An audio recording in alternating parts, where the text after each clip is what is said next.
Hello दोस्तों, कैसे हैं आप सब। उम्मीद है आप सब जहाँ भी होंगे ठीक होंगे। अगर आप ये स्टोरी पहली बार सुन रहे हैं तो इसे पूरा समझने के लिए आपको इसका पिछला एपिसोड ज़रूर देखना चाहिए। 13 जन्मों जन्म का अधीर और अधीरा। इसकी पूरी स्टोरी अगर आप देखना पढ़ना चाहते हैं तो आप इसका पिछला एपिसोड ज़रूर देखें। ये लास्ट एपिसोड है। अधीरा ने उससे बोली, हाँ आ गई। क्या आया, क्या हुआ है आपको। ये कहते हुए उसने उसे घूर के देखा। अधीरा ने उसका हाथ उठा उसकी गोद में बैठ गई। ये देख अधीर ने उससे कहा, आप ऐसे प्यार से न आया करें अधीरा, क्योंकि जब जब आप ऐसे प्यार से पास आती हैं तब तब मुझे झटके देती हैं, वो भी बड़ा वाला। बस अब बोले, अब क्या हुआ। इस पर अधीरा ने उसके गले में बाहें डालते हुए कहा, अभी बाकी है। अधीर न समझे में उसे देख रहा था। अधीरा, अच्छा आपकी और मेरी ज़िंदगी में अगर कोई तीसरा आ जाए तो क्या आप मुझे प्यार करना कम कर दोगे। उसके इस सवाल पर अधीर ने उसे देखते हुए बोला, ऐसा सवाल क्यों पूछ रही हैं, क्योंकि कोई आने वाला है और अगर वो आएगा तो क्या आप मुझे प्यार करना बंद कर दोगी। उसके ऐसे जवाब पर अधीर ने उससे बोला, ऐसा कोई नहीं आएगा और अगर आया भी तो आपकी जगह कोई नहीं ले सकता। अब बताओ क्या आया रिपोर्ट में, मतलब आप पापा बनोगे तो भी आप हमसे प्यार करना नहीं कम करोगे ना। उसकी बात पर ध्यान ना देते हुए वो बोला, हाँ नहीं करूँगा, पर रिपोर्ट में क्या आया। ये बोल वो खामोश हो गया और ध्यान देते हुए बोला, क्या कहा आपने, क्या बनने वाला हूँ। अधीरा ने कहा, पापा। उसके ये कहते ही अधीर ने उसे गोद में उठा लिया और उसे लेकर झूमने लगा। अधीरा ने उसे बोली, अरे ठाकुर साहब, मुझे चक्कर आ जाएगा, बस करे। उसकी बात पर अधीर ने उसे संभाल कर बिस्तर पर बैठाया और उससे बोला, थैंक यू अधीरा, आपने इतनी बड़ी खुशखबरी देने के लिए। मैं आपको बता नहीं सकता मैं कितना खुश हूँ। अधीर के चेहरे पर बहुत खुशी थी। अधीरा ये देखकर खुश थी। सुबह का वक्त महल। अधीरा अधीर के साथ महल आ गई थी। उसे देख सुरभि जी ने कहा, आ गई आप, आए। हमने पंडित जी से बोल के आपके लिए धागा मंगवाया था, आए आपको पहना दे। उनकी बात सुन अधीरा उनके पास चली गई। सुरभि जी ने उसके बाजू पर उस धागे को बांध देती हैं। ये देखकर अधीर ने कहा, ये अच्छा है, होने वाली माँ को स्पेशल ट्रीटमेंट और होने वाले पापा को कुछ नहीं। इस बात पर सुरभि जी और अधीरा दोनों हंस दी। अवनी भी आ गई। तभी अवनी और सुरभि जी ने अधीर से कहा, आप हमारी अधीरा की देखभाल करें। अगर आप ये काम अच्छे से करेंगे तो मैं आपको बहुत अच्छा गिफ्ट दूंगी। ये बोल वो नाश्ते की टेबल की तरफ चल दी। अधीर ने मुंह बना के बोला, अच्छा मतलब इन्हें सब अभी मिल गया और मुझे जब मैं इनका देखभाल करूँगा तब। ये तो गलत बात है ना माँ। गलत कैसे है, अरे आपको अगर कुछ चाहिए तो काम तो अच्छा करना होगा ना। अब ऐसे तो नहीं देंगे आपको कुछ, अब आए खाना खा ले। ये कहते हुए वो अधीरा के लिए प्लेट में खाना निकालने लगी। अधीर ये देखकर बोला, कर लो लाड प्यार, जब मेरी बेटी होगी ना तो मैं किसी को नहीं दूंगा, तब आना मेरे पास। ये बोल वो भी नाश्ता करने बैठ गया। बाकी सब भी नाश्ता करने आ गए थे। बड़े ठाकुर ने नाश्ता करते हुए कहा, आप सब शादी की तैयारियां शुरू कर दें, एक दिन जा चुका है, कहीं ये दिन भी न चला जाए। अम्मी को जो चाहिए उसे पूछ लो और सोनार को भी बुला लो, बाकी सब हम लोग देख लेते हैं। वक्त है कितना है। उनकी बात पर विक्रांत जी ने कहा, हाँ भाई साहब, आपने ठीक कहा। वैसे भी सिर्फ 5 ही दिन तो हैं, अभी महल सजवाना है और रिश्तेदारों को भी बुलवाना है। अधीर अमर, आप दोनों जरा ऑफिस से फुर्सत लेकर शादी के कामों में हाथ बटा ले, आज से ही शुरू कर दें। उनके ये कहने पर श्वेता ने कहा, क्या ज़रूरत है ऑफिस जाने की। अरे 5 दिन की छुट्टी लेकर आराम से शादी का काम कर ले। कुछ दिन ऑफिस नहीं जाएंगे ये लोग तो क्या कुछ हो जाएगा। श्वेता का साथ देते हुए सुरभि जी ने कहा, ठीक बोल रही है श्वेता बेटा, आप एक काम करो, आप दोनों 5 दिन की छुट्टी ले लो। ये सुनते ही अमर और अधीर दोनों एक दूसरे को देखने लगे। श्वेता और अधीरा दोनों ही हंस रही थी और सब खाना खा के अपने काम में लग गए। सबके जाने के बाद अधीर ने श्वेता से बोला, भाभी क्या ज़रूरत थी ये कहने की हम छुट्टी ले ले। अरे आपको नहीं पता, माँ अभी बेकार से काम करवाने लगेंगी। उसका ये बोलना ही था कि तभी सुरभि जी की आवाज़ आई, अधीर सुने जरा, आवाज़ सुनते ही अधीर ने कहा, हाँ माँ आया। ये कहते हुए वो श्वेता की तरफ मुड़ा और उससे बोला, देखा। ये बोल वो गुस्से में चला गया। श्वेता अधीरा ये देखकर हंस दी और ऐसे ही हंसी खुशी में 5 दिन निकल गए। और वो दिन आया जब अवनी की शादी होनी थी और शादी में विवेक जी और राधा जी भी आई थी। पर राधा जी से अधीरा ने बिल्कुल भी बात नहीं की थी। उन्हें भी पता चल गया था कि अधीरा माँ बनने वाली थी। राधा जी अब शांत ही रहती थी। राधा जी किसी से कुछ उतना नहीं कहती थी। उदय जी और क्यारा जी भी आई थी। उन्हें अधीरा के बारे में पता था, इसलिए वो उसके लिए बहुत सारे तोहफे लेकर आए थे। परमवीर आज अवनी को लेने बारात लेकर आया था। वो मंडप में बैठा था, पर उसकी नज़र तो जैसे अवनी को खोज रही थी। पंडित जी ने लड़की को लाने को कहा तो सालू अधीरा दोनों अवनी को लेकर आए। उसने राजस्थानी लहंगा पहना था और झीने दुपट्टे से उसका मुंह ढका हुआ था। परमवीर उसके चेहरे को झीन दुपट्टे के पीछे से देखा तो उसकी नज़रें थम गई। अवनी बहुत प्यारी लग रही थी। अधीरा और सालू ने उसे परमवीर के पास बिठाया और पंडित जी ने मंत्र पढ़ना शुरू किया। अवनी का कन्यादान बड़े ठाकुर और सुरभि जी ने किया। इधर शादी हो रही थी और उधर अधीरा पकौड़े को देखकर बोली, ठाकुर साहब मैं एक खा लूँ? अधीर ने शादी में देखते हुए बोला, नहीं बिल्कुल नहीं, चुपचाप यहीं खड़ी रहें। उसके ये बोलने पर अधीरा मुंह बना के वहीं खड़ी इधर उधर देखने लगी। तभी उसने देखा वेटर आइसक्रीम लेकर जा रहा था। अधीरा ने धीरे से अपने कदम उस तरफ बढ़ा दिए और वेटर के पास पहुंचकर उससे बोली, कहाँ लेकर जा रहे हो इसे? उसने उसे देखते हुए कहा, जी वहाँ बाहर मेहमानों के पास। ये सुन अधीरा ने पूरा ट्रे अपने हाथ में ले लिया और उससे बोली, आप जाओ जाकर नया ले आओ और उसे ले जाओ बाहर, इसे मैं खाऊंगी। उसने ये देखकर बोला, पर मालकिन आपकी तबीयत खराब हो जाएगी ये खाकर। चुप करो आप, एक तो मेरे पति मुझे कुछ खाने नहीं देते, उस पर से आप भी शुरू हो गए।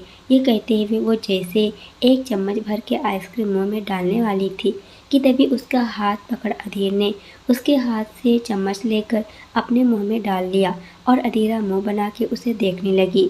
अधीर ने वेटर से कहा, आप ये सब ले जाएं। उसके कहने पर वेटर बाकी सारी आइसक्रीम ले गया। अधीरा आइसक्रीम को जाते हुए देख रही थी। अधीर अधीरा को उससे उसका हाथ पकड़ अपनी तरफ करते हुए कहा, क्या हो रहा था? कुछ नहीं, मेरी आइसक्रीम। अच्छा इसमें से थोड़ा खिला देना। ये कहते हुए वो बच्चों की तरह आइसक्रीम की तरफ बढ़ी तो अधीर ने उससे कहा, बिल्कुल नहीं, मना किया है ना डॉक्टर ने कि आप ये सब नहीं खा सकती, चले आई। ये बोल वो उसका हाथ पकड़ के अपने साथ ले जाने लगा और अधीरा पीछे मुड़ के आइसक्रीम को देख रही थी। वो दोनों जब मंडप के पास आए तो देखा शादी हो चुकी थी। आशीर्वाद दे रहे थे सब अवनी और परमवीर को। अवनी जब अधीरा के पास आई तो उसने उससे कहा, आखिर तुमने हमें यहाँ से निकाल के ही दम लिया, अब क्या करें? आपके परमवीर जी इतना तड़प रहे थे आपके बिना तो हमने सोचा कि उनका शांति थोड़ा भंग किया जाए। वैसे आधा काम मैंने कर दिया है, बाकी आधा काम आप घर पहुँच के कर देना। अधीरा की यह बात सुन अवनी शर्मा गई तो अधीरा ने मुस्कुराते हुए उसे गले से लगा लिया।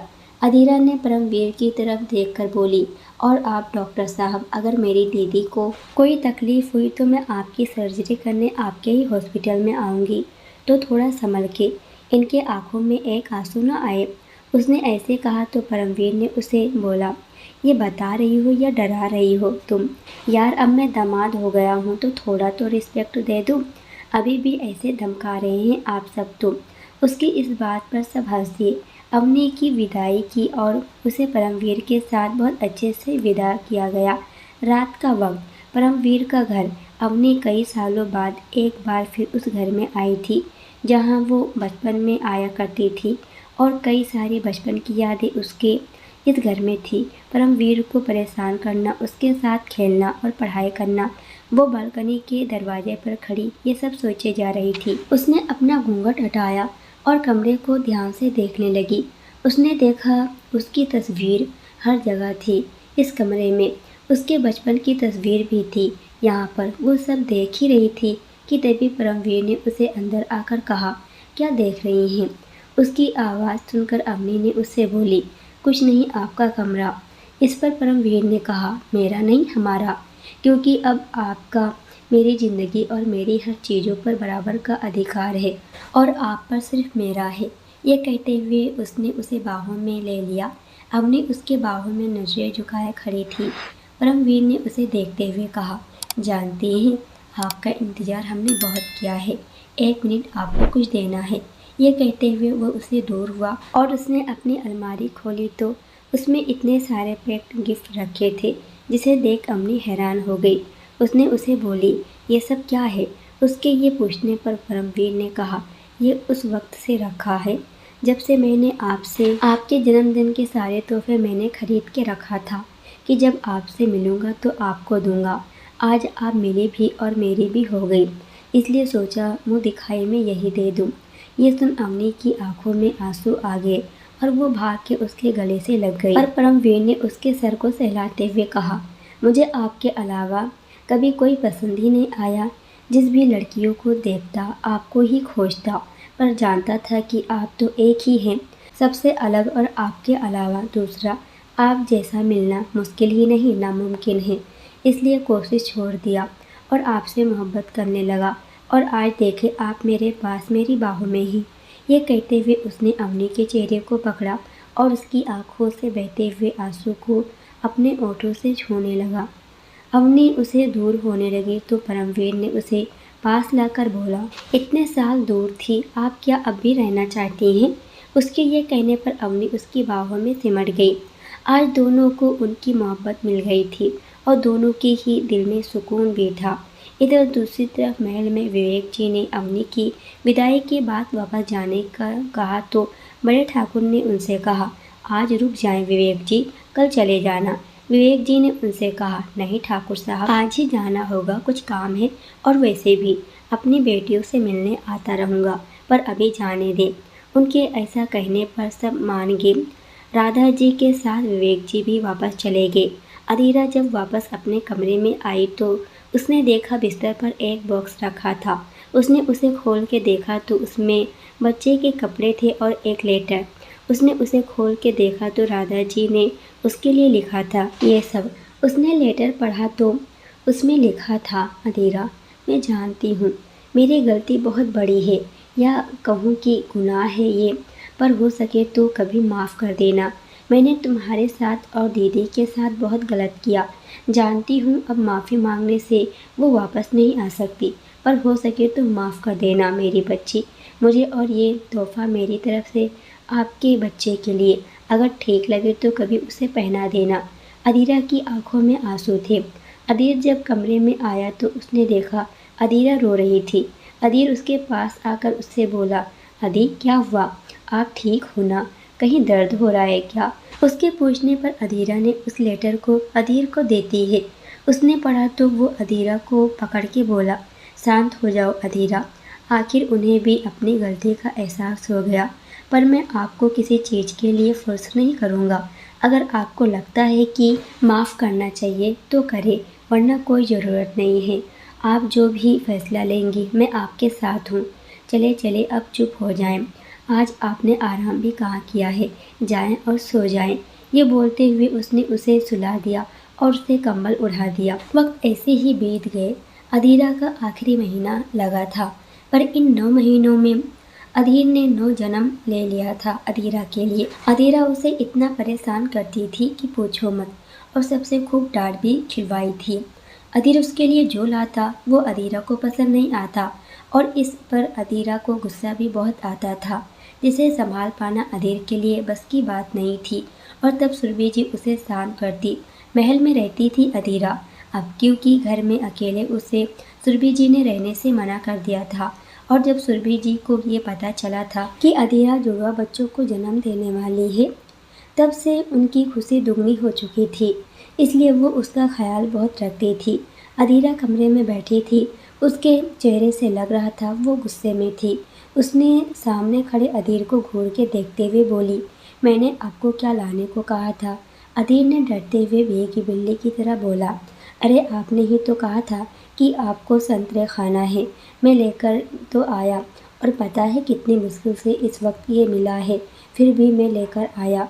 चुप रहे आप एक काम ठीक से नहीं कर सकते। मुझे ये नहीं खाना, मुझे अभी के अभी घेवर खाना है और आप अभी लेकर आएंगे। अधीरा ने जब गुस्से में ये बोली तो अधीर ने कहा, अधीरा अभी ये खा लो ना, मैं शाम को लाकर दे दूँगा।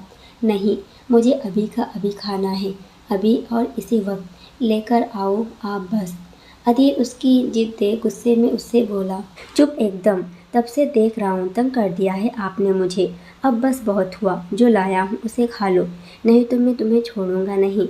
अधीर के तेज डांटने पर अधीरा ने उसे ऐसे उसकी तरफ देखी और देखते देखते वो रोने लगी और उसकी आवाज़ तेज हो गई। ये देखकर अधीर घबरा गया और उसके पास आया और उससे बोला, अरे अधीरा शांत हो जाओ, नहीं तो आज मैं गया, मेरी सामत आना तय है, प्लीज़ चुप हो जाएं, अभी सब आ जाएंगे। अधीर अपने मन में, ये लड़की ना मुझे मेरे ही घर वालों के नज़रों में गिरा दी, जहाँ सब मेरे से कितना प्यार करते थे, अब सब बस गुस्सा, चार बातें सुनाती रहती हैं अपने इन मगरमच्छ के आंसू से। मैं ना घर का ना घाट का। सॉरी बाबा, माफ़ कर दो, प्लीज़ शांत हो जाओ। माँ पापा ने आपको ऐसे रोते देखा तो मुझे डांटने लगेंगे, प्लीज़ शांत हो जाओ। वो ये सब बोल ही रहा था कि तभी सारे घर वाले अंदर आ गए और अधीरा को रोता हुआ देखकर उससे बोले, अरे क्या हो गया अधीर, क्या किया अब आपने? सुरभि जी ये कहते हुए उसके पास आई। उन्होंने अधीरा को शांत कराते हुए पूछा, क्या हुआ अधीरा, बताओ क्यों रो रही हैं आप? उसकी बात सुनकर अधीरा ने रोते हुए बोली, इन्होंने मुझे डांटा, वो भी बहुत ज़ोर से। मैंने बस इनसे कहा मुझे घेवर खाना है तो इन्होंने मुझे डांट दिया और मुझसे बोले कि खा लो जो लाया हूँ, नहीं मैं तुम्हें देख लूँगा अच्छे से।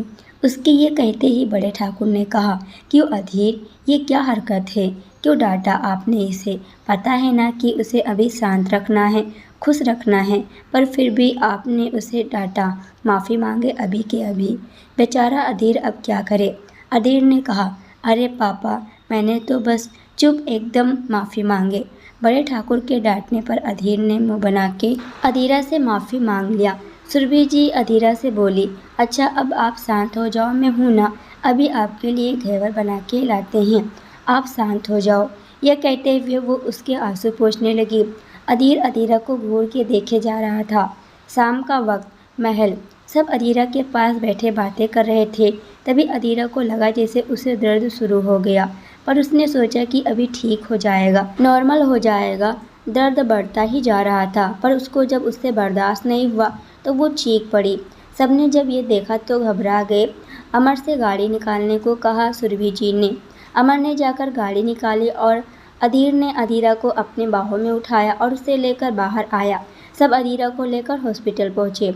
हॉस्पिटल में अवनी और परमवीर दोनों ही वहाँ पहले ही पहुँच गए। परमवीर ने डॉक्टर और नर्स सबको रेडी रहने को पहले ही बोल दिया था। अधीरा को जब हॉस्पिटल लाया गया तो डॉक्टर उसे तुरंत ओटी में ले गए। सब बाहर ही थे। उदय जी, क्यारा, विवेक जी और राधा जी को भी बता दिया था, वो भी हॉस्पिटल के लिए निकल ही गए थे। इधर 3 घंटे हो गए थे पर अभी तक कोई खबर नहीं आई थी कि तभी रोने की आवाज़ आई तो सब खुश हो गए बच्चों की आवाज़ सुनकर। सबके चेहरे पर खुशी थी, लेकिन अधीर के चेहरे पर अभी भी घबराहट थी। अधीर के चेहरे पर से कोई भी उसके एक्सप्रेशन को देखकर नहीं बता सकता था कि वो खुश है या उदास। जब डॉक्टर कुछ देर बाद बाहर आई तो अधीर ने उनसे पूछा, अधीरा कैसी है, वो ठीक है ना, उसे कुछ हुआ तो नहीं ना? इस पर डॉक्टर साहिबा ने हंसते हुए कहा, पहले आदमी हैं आप जिसने बच्चे से पहले अपनी पत्नी के बारे में पूछा, काफ़ी ज़्यादा प्यार है लगता है। डोंट वरी ठाकुर साहब, माँ बच्चे तीनों सही हैं और बधाई हो, आपको 2 जुड़वा लड़के हुए हैं, आप लोग कुछ देर में उनसे मिल सकते हैं। ये बोल वो वहाँ से चली गई। अधीर वहीं पड़ी बेंच पर बैठ के रोने लगा। अमर ने उसके पास बैठते हुए कहा, देख लो जयपुर का शेर रोते हुए कैसा लगता है, अबे बाप बना है, रो तो ऐसे रहा है जिसे पता नहीं क्या हो गया है, चल शांत हो। ये कहते हुए उसने अधीर को गले से लगा लिया। उदय जी और विवेक जी भी वहाँ आ गए थे। दोनों ने अधीरा और बच्चों के बारे में पूछा तो श्वेता ने उनसे कहा, मौसा जी पापा सब ठीक है, अभी कुछ देर में हम उनसे मिल सकते हैं। ये सुनते ही सब खुश हो गए। कुछ देर में जब अधीरा को वार्ड में शिफ्ट किया गया तो सब उसे मिलने रूम में गए। अंदर जाकर देखा तो अधीरा अभी बेहोश थी और उसके बगल में बच्चे पालने में आंखें बंद किए हुए लेटे थे। अधीर ने बच्चों से पहले अधीरा के पास आया और उसे छू के देखने लगा, और जब उसे लगा कि उसकी अधीरा ठीक है तब उसने बच्चों को देखा। उसे देख उसकी आंखें भर आईं। सुरभि जी ने बच्चों को उठा के कहा, कितने प्यारे हैं, बधाई हो ठाकुर साहब, आप फिर से दादा बन गए। इस पर ठाकुर साहब ने उदय जी, विक्रांत जी और विवेक जी ने बच्चों की नज़र उतार सारे पैसे स्टाफ को दे दिया और उनसे कहा, आप सब पूरे हॉस्पिटल का मुंह मीठा करा दे। एक नर्स ने उसे लेते हुए उनसे शुक्रिया कहा। जब अधीरा की आँख खुली तो उसने देखा सब उसके पास थे। एक बच्चे को सुरभि जी और दूसरे को अवनी लेकर खड़ी थी। अधीर उसके पास आया और उससे बोला, आप ठीक हो ना? अधीरा ने आंखों से इशारा कर कर हाँ बोल देती है। सुरभि जी ने उसे देखते हुए कहा, शुक्रिया अधीरा, ये तोहफा देने के लिए।